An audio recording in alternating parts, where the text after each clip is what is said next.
All right. So this week I've been asking myself, is somebody going to match my freak? A phrase that's been taking over the internet right now. If you're unfamiliar with it, it originates from a song called Nasty by Tinashe. I don't know how to pronounce it. But in the song, it means, are you going to find someone who matches your sexual preferences or like desires, right? But it's much more generic in a sense, and it's transformed into a trend where you're asking if someone is going to match your level or your energy, or I guess just vibe. So today I'm going to describe to you my ideal day, and we're going to see if somebody is going to just match my freak. You know, finding a person who can match your freak is the end goal, right? Thankfully, I'm very happy to say that I found someone who matches my energy. Now, her quote unquote freak will be slightly different from mine. Like, of course, she's going to have her own like preferences, but I think that's totally fine. I don't think you want to find someone who's going to agree with you like completely on everything. I think that'd be super annoying. But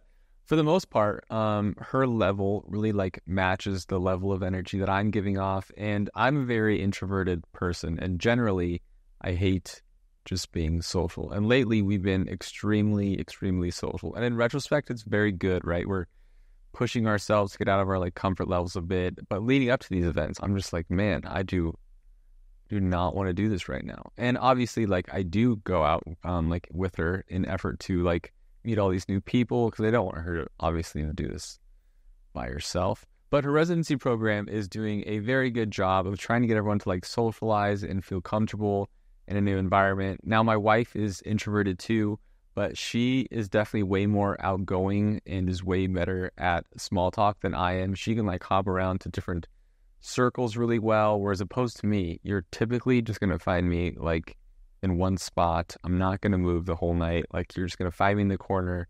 If there's a game on, typically I'll be in that region.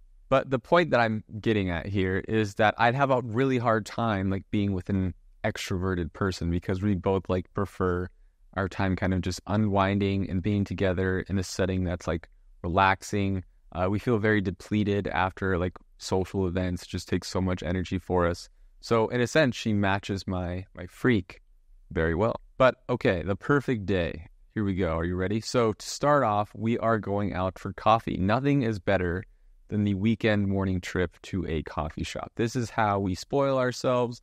It's like a reward for getting through a rough week, is going to a coffee shop, getting a big ass coffee. In her case, it's like a chai latte, and we're pairing it with something like a chocolate croissant, or how they say a pan au chocolat. A lot of the times they write it. But two key things here. One, we are not staying at the coffee shop. I don't want to be there for a long time. And two, we are not ordering breakfast. So personally, I think the best way to enjoy a cup of coffee or like an iced Americano is with a little puff of the old pen. I discovered the wake and bake method late into my 20s, I'd say. And when you just have absolutely nothing to do, just wow, is it the perfect way to start the day? And the reason I say no breakfast is because I'm going to be prioritizing lunch and dinner for my two big meals. I think at the coffee shop, it's totally fine to opt in for like I said, like a little Danish or scone or donut or muffin, but nothing heavy. You don't want to start off the day all sluggish and gross because you're eating all this fucking bacon and sausage and crap. That's no good. From there, we're going back home to watch, I'd say, some random shit on YouTube. I experience no greater joy than just being at home with my family, knowing that everyone is okay. My dog is happy by my side. My wife isn't like driving around. I don't have to worry about that. She's a good driver, but sometimes she just doesn't see some shit sometimes. And it makes me so nervous to think about that. And apparently here, there's like monsoon season and there's horrible drainage in the city of Tucson, I guess. So there's a lot of flash floods. So that's great. That's another thing that I just have to worry about. But whenever everyone is just vibing at home, I can just live in peace. This is my peak freak for me. And in regard to YouTube, I actually really started using YouTube, I'd say late into my 20s too. I wasn't really big on spending time on YouTube until I started hanging out with some more like core Gen Z people who like live on YouTube, right? They just like, they don't even watch TV. They just live on YouTube. But you don't feel as bad watching YouTube as you do like scrolling through social media, I think. I think you get some entertainment out of it, but there's also some like knowledge that comes with it, just in long form video. And it's also something that you could do like really passively. Like I can have a conversation, I can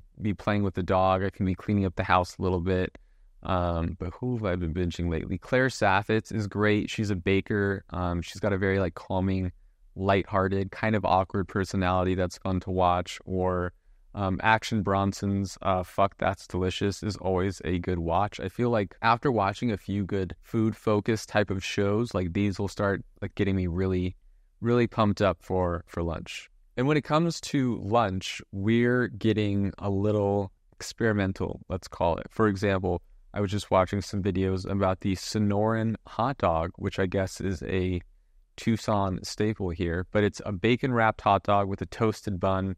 There's pinto beans on it. It's topped off with like pico and mayo, and you could add like different salsas and stuff, but there's just a whole bunch of different shit on it, and it sounds pretty crazy. I guess there's also another local restaurant here that makes birria ramen, and it just like comes in like a styrofoam cup, and that is like the ideal lunch, right? Something like just like super quick, you could eat it on the go, but it's fucking delicious at the same time. Like that's the type of vibe that I'm shooting for here on this perfect day. After our little lunch date, we are going to immediately ship it to the grocery store for a quick little shop of whatever I'm cooking that night. Nothing too taxing though. I'm not focusing on anything else besides grabbing dinner and dessert, because I think a grocery store trip like can just be very stressful when you're planning out for the entire week. It's time consuming. It's not as enjoyable as let me just pick up a basket and grab a few things, you know? So now though, we're probably looking at around like late afternoon, right? 2:30, 3 p.m. Get back home, knock back a quick espresso or coffee, and we're spending the next 2 to 3 hours in the kitchen, I'd say.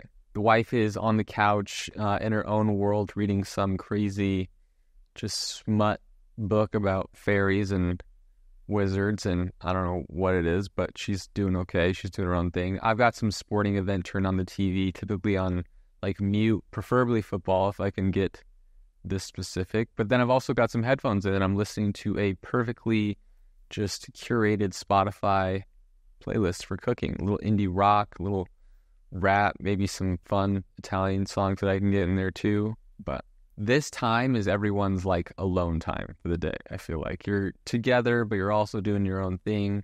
It's like a little solo vibe, if you will.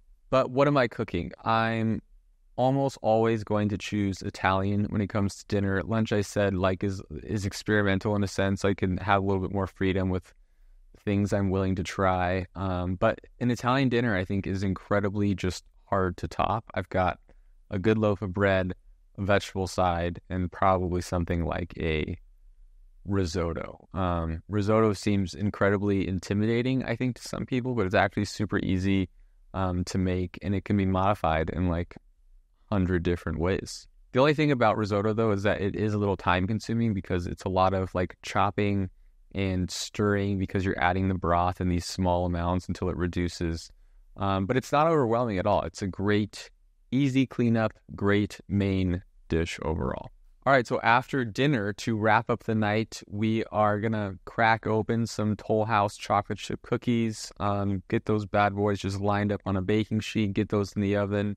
And then we're going to watch an episode or two of just a really good show. For example, it is peak TV season right now with the House of the Dragon being on, the Bears on, but we're not like binging these. It's like a 1 to 2 episodes only depending on the length, because I'm the type of viewer who likes to kind of take breaks. I want to watch the big screen and then also be on my little screen.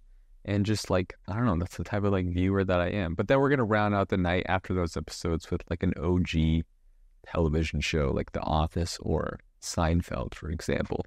So I ask again, is somebody going to match my freak? This day, I think, is both equal parts relaxing but social.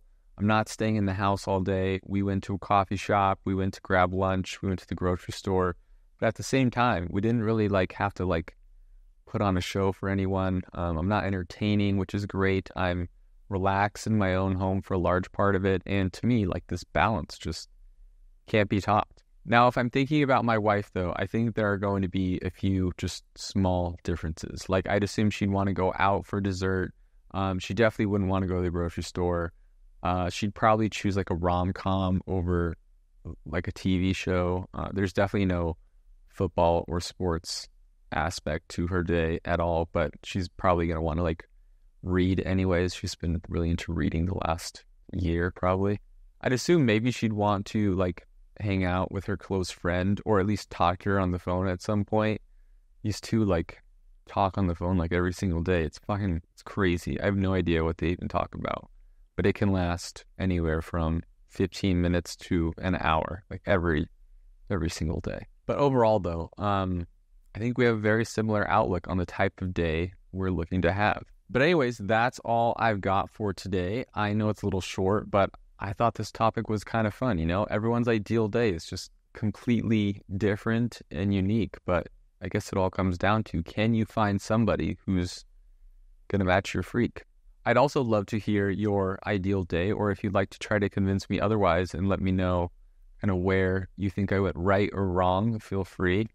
I think one aspect about my day that I like is that it's very achievable. I'm not like fucking traveling the world or doing some crazy ass shit. I'm not really even spending like that much money, I'm just kind of I'm just vibing in my own little world that I've created for myself. But I appreciate you listening. Put some thought into your ideal day and see if you can make it happen for yourself. A little podcast challenge. But all right, that's it. I will talk to you next week.